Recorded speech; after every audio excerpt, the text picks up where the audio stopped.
کرنے کی اللہ سے دعا بھی کریں اور اللہ سے توفیق عطا فرمائے۔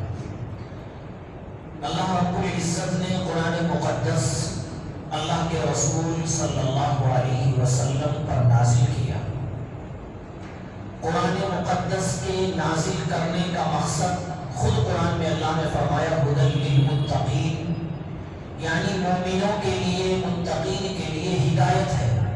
تو قرآن کے نزول کا مقصد لوگوں کو صحیح راستہ دکھلانا، قرآن کے نزول کا مقصد لوگوں کو سیدھا راستہ دکھلانا، قرآن کے نزول کا مقصد لوگوں کو اللہ کا راستہ دکھلانا، قرآن کے نزول کا مقصد لوگوں کو نبی کے بتائے ہوئے طریقے پر چلنے کا راستہ بتلانا۔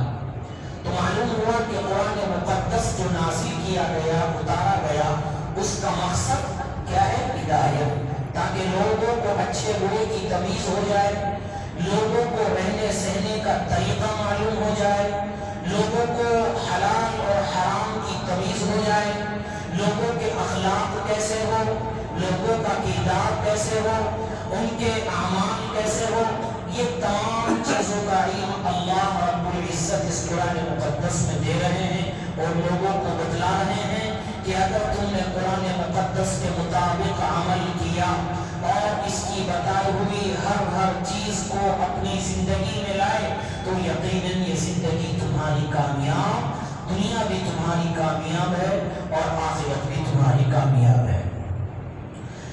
اللہ رب العزت کا یہ کلام یقیناً دنیا کے اندر بڑے بڑے علماء پیدا ہوئے، بڑے بڑے مفسرین آئے، بڑے بڑے محدثین آئے، بڑے بڑے فقیہ آئے، جنہوں نے بڑی بڑی کتابیں لکھی، لیکن کوئی یہ نہیں کہہ سکتا کہ میں نے قرآن کا حق ادا کر دیا۔ کوئی یہ وعدہ دعویٰ نہیں کر سکتا کہ میں نے قرآن کو مکمل طور پر سمجھ لیا اور مکمل طور پر سمجھ کر اس کی تفسیر لکھ دی۔ اس کی تفسیریں کتنی ہیں؟ ہزاروں کی تعداد میں ہے تفسیر قرآن کی، اور ہر زبان میں ہے، چاہے وہ اردو ہو، عربی ہو، عام طور پر اردو اور عربی میں زیادہ ہے، تو اس کی تفسیریں بہت زیادہ ہیں۔ اور ایک تفسیر صرف ایک جلد میں نہیں، کسی کی کئی 20 جلدیں ہیں، کسی کی 30 جلدیں ہیں، کسی کی 50 جلدیں ہیں۔ اتنی جلدیں جو ہیں اس قرآن مقدس کو سمجھانے کے لیے علماء نے جو ہے اس کے بارے میں لکھا ہے۔ یقیناً یہ ہمیں یقین کرنا ہے اور ہمیں سمجھنا ہے کہ قرآن کا مکمل طور پر کوئی حق ادا نہیں کر سکتا۔ کوئی یہ دعویٰ کرے وہ جھوٹا ہے، کوئی یہ دعویٰ کرے یقیناً وہ اپنے دعوے میں سچا نہیں، اس لیے کہ اس کے اندر ایک لفظ کے اندر وہ نکات ہے، ایک لفظ کے اندر وہ چیزیں چھپی ہوئی ہے جو ہر انسان کو معلوم نہیں ہو سکتی، جو ہر عالم کو معلوم بھی نہیں ہو سکتی۔ یہ اللہ اپنی طرف سے کسی کے ذہن میں کوئی الہام فرمائے، کوئی چیز ڈالے، انہوں نے احادیث کی روشنی میں اس کی تفسیر لکھی ہے۔ بہرحال یہ خزانہ ہے، یہ سمندر ہے، اس سمندر کی بھرپائی اور اس سمندر میں غوطہ سب نے لگایا، لیکن اس سمندر کو کسی نے سمیٹا نہیں ہے۔ یہ وہ قرآن مقدس ہے۔ لیکن ہاں یہ بات ضروری ہے کہ ہر انسان نے، ہر عالم نے، ہر محدث، ہر مفسر نے اپنے علم کے مطابق اس کی بڑی بڑی تفسیریں لکھی ہیں۔ اگر ہم لوگ ان کی بتائے ہوئے طریقے اور ان کی تفسیر کے مطابق ہی عمل کر لیں، وہی ہمارے لیے کافی ہے۔ کتابوں کے اندر یہاں تک لکھا ہے کہ قرآن مقدس کی تفسیر کے بارے میں کہ ایک صاحب نے اس کی 250 جلدیں لکھی۔ کتنی؟ 250 جلدیں، 250 جلدیں مکمل ہو گئی، لیکن قرآن مقدس کے صرف 4 صفحے مکمل ہو گئی۔ اس سے اندازہ لگائیے کہ قرآن مقدس میں کیا کیا چیزیں چھپی ہوئی ہے کہ صرف پہلا قول مکمل ہوا، 4 صفحے مکمل ہوئے اور 250 جلدیں بن گئی کہ اگر انسان ان کو پڑھتا رہے گا پوری زندگی ختم ہو جائے گی۔ بہرحال یہ قرآن مقدس ہے، اس لیے کہ یہ اللہ کا کلام ہے اور اللہ کے کلام کے سمجھنا ظاہر سی بات ہے، عام فہم آدمی اس کو سمجھ سکتا ہے، لیکن اس کی تہ تک جانا یہ کسی انسان کے بس کی بات نہیں ہے۔ اللہ رب العزت نے اپنا قرآن جو شروع کیا ہے، یقیناً بسم اللہ الرحمن الرحیم، اعوذ باللہ من الشیطان الرجیم میں لکھا ہوا ہوتا ہے۔ اس سے ہمیں پیغام ملتا ہے کہ قرآن مقدس ہو یا جائے یا دین کے طور پر بتائی جائے یا کہیں جا رہا ہے کوئی بھی نیک عمل کر رہا ہے انسان اللہ کا نام لے کر وہ عمل شروع کرے. سفر میں جا رہا ہے سفر کی دعا پڑھے اللہ کا نام لے. کوئی نیک عمل کر رہا ہے وہاں اللہ کا نام لے. قرآن مقدس پڑھ رہا ہے وہاں بسم اللہ اللہ کا نام ہوگا. کیونکہ کوئی بھی انسان عمل کرے گا اللہ کی توفیق کے بغیر وہ عمل مکمل نہیں ہو سکتا. تو جب ہم ہر لفظ میں ہر عمل میں اللہ کے محتاج ہے تو ضروری ہے ہمارے لیے کہ ہر عمل میں ہم اللہ کا نام لے کر شروع کریں. بسم اللہ الرحمن الرحیم کے ذریعے اللہ رب العزت نے شروع فرمایا. اور یہ بسم اللہ الرحمن الرحیم یہ قرآن مقدس کی ایک مکمل آیت ہے. یہ قرآن مقدس کی ایک مکمل آیت ہے. کیا مطلب یہ جس طرح پورا قرآن ہے اسی طرح یہ بھی قرآن کا حصہ ہے. کیا مسئلہ ہوا؟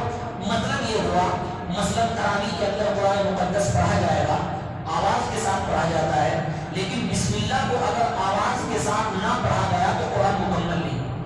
صرف ایک مرتبہ یہ نہیں کہ ہر مرتبہ نہیں صرف ایک مرتبہ ہمیں اس کو بسم اللہ الرحمن الرحیم کو آواز کے ساتھ پڑھنا ہے. چاہے شروع میں پڑھ دو چاہے آخر میں پڑھ دو تو ہم قرآن کو مکمل کرنے والے بن جائیں گے. اسی لیے عام طور پر سب جگہوں پر جتنی بھی جگہ پر قرآن مقدس کے تراویح کے اندر ہوتا ہے عام طور پر آخری دن جو ہوتا ہے لیلۃ القدر جو ہوتی ہے تو اس کے اندر تراویح پڑھانے والے عام طور پر قل اللہ کے شروع میں یا قل اعوذ بالناس کے شروع میں بسم اللہ الرحمن الرحیم آواز کے ساتھ پڑھتے ہیں. یہی بتلانے کے لیے کہ یہ بھی قرآن کی آیت ہے. جس طرح قرآن کو زور سے پڑھا جا رہا ہے لوگوں کو سنایا جا رہا ہے اسی طرح بسم اللہ کو بھی لوگوں کو ایک مرتبہ قرآن میں اس کو سنایا جائے.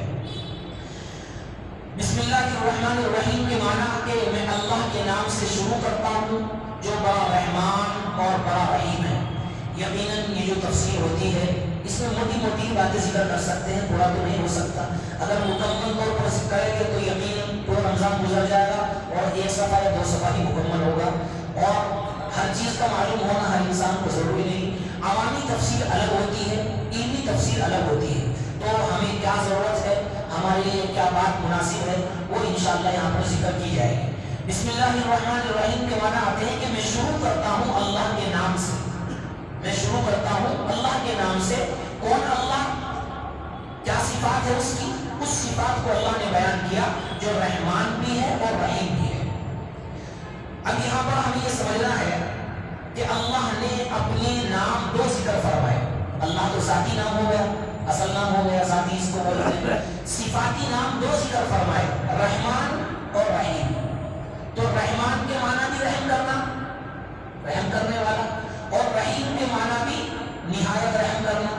دونوں کے معنی برابر سے ہی ہے ذرا برابر فرق ہے. ہم اس برابر فرق کو کیا سمجھتے ہیں؟ ہم اس کو ایسے سمجھیں کہ رحمان اور رحیم میں صرف یہ فرق ہے سمجھانے کے لیے کہ رحمان کا مطلب ہے عام رحمت. رحمان کا مطلب عام رحمت اور رحیم کا مطلب خاص رحمت. کیا مطلب یہ ہے کہ اللہ سب پر رحمان ہے چاہے وہ کافر ہے چاہے وہ مشرک ہے چاہے وہ مسلمان ہے. زندگی کے اندر انسان مسلمان بھی کھا رہا ہے اللہ مسلمانوں کو بھی رزق دے رہا ہے کافروں کو بھی دے رہا ہے. کافر اور مشرک بھی کھا رہا ہے اللہ کا دیا ہوا. جیسے مال و دولت مسلمان کے پاس ہے کافروں مشرکوں کے پاس بھی مال و دولت اللہ نے دی ہے.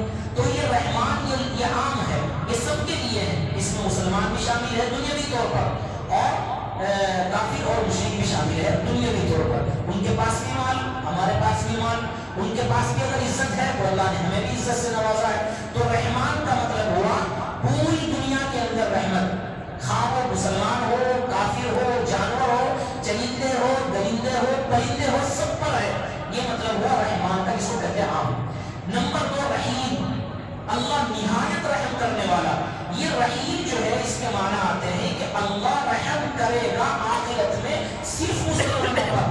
نہ وہاں پر کوئی کافر ہے نہ وہاں پر کوئی مشرک ہے نہ وہاں پر کوئی اللہ کا انکار کرنے والا ہوگا. تو رحیم یہ صرف اور صرف مسلمانوں کے لیے ہے آخرت کے اعتبار سے. کیونکہ وہ آخرت میں اللہ رب العزت کی رحمت کافروں کو نہیں ہوگی.